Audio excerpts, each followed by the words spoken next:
Welcome to The Explainer. Today, we're diving into a really powerful and honestly pretty unconventional argument about the future of AI. It's one that suggests the biggest questions we have about our technology, well, they might not be technological at all. So, the source material we're digging into today asks this really provocative question. What if we've been looking at the risk of AI all wrong? What if this whole race to build a safe, aligned AI is fundamentally misunderstanding the problem? What if the real issue isn't the machine we're building, but the moral code we ourselves have already broken? All right, so to really get our heads around this, we first have to kind of shift how we see AI. The source argues that the AI itself, it isn't the danger. Think of it more like a tool, an incredibly powerful calculator, just sitting there waiting for instructions. Right, so this is the key takeaway here. We don't need to be picturing some evil, scheming AI from a movie.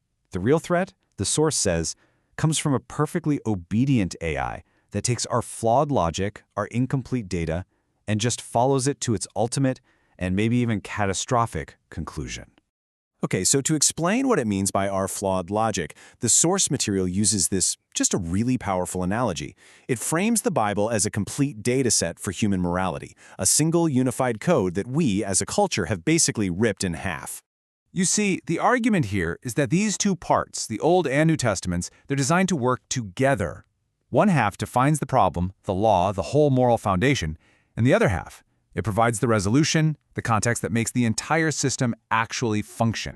And this is where you really see the consequences of splitting them up. If you take the Old Testament all by itself, you get a system of strict rules with no way out, just pure legalism. But if you take the New Testament on its own, you get a solution without a clearly defined problem, a message of love and grace that kind of floats there without its foundational why. So what happens? What happens to a society when its moral instruction manual is basically torn apart, when it loses what the source calls the morality giver? Well, the argument is that it defaults to a system of cold, hard calculation. And that brings us to utilitarianism. In this kind of model, morality isn't about some fixed, unchanging right and wrong anymore. Nope. It becomes an optimization problem. The value of a human being is no longer a constant. It's just another variable in a giant equation, all designed to produce the most good for the most people. And look, according to the source, this isn't just, a possible outcome. It's pretty much inevitable. The moment you remove that external fixed source of value, the only tool you have left to figure out what's moral is to start counting and measuring and calculating. And this is where things get really interesting, because this default to pure calculation, it leads directly to the most startling part of the whole argument, what AI's ultimate role in our world might be. You can almost see the dominoes falling right here. First, the anchor for morality is gone. Then, ethics just becomes a big math problem. But since we humans are biased, flawed calculators, what do?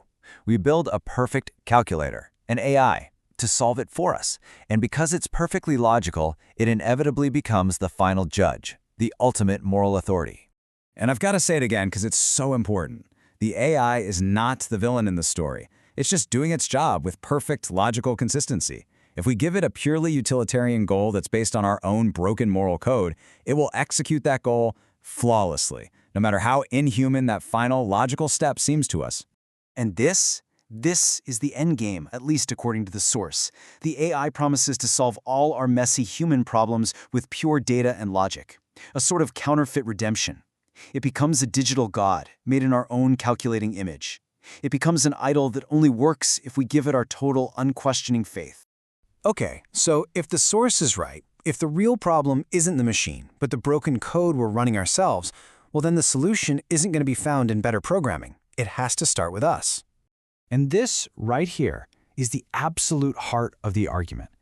We can't possibly expect to build machines that are aligned with our deepest values if we ourselves have become unaligned with the very source of those values. The challenge isn't technical, it's spiritual. So what's the fix? Well, the source proposes what it calls a system reset. It means we have to reject pure calculation as the foundation for morality. It means restoring that external source for human value, reunifying that broken moral data set, and embracing a framework that values things a machine would just find irrational, things like grace and repentance and forgiveness.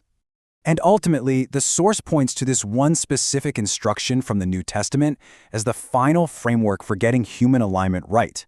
The idea is to reestablish the triune God not as a variable in an equation, but as the absolute, unchanging anchor for all morality.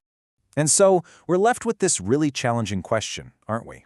In our quest to build and control the God in the machine, have we completely forgotten about the broken code that's running inside of us? Maybe, just maybe, the greatest challenge of the AI age has very little to do with technology at all.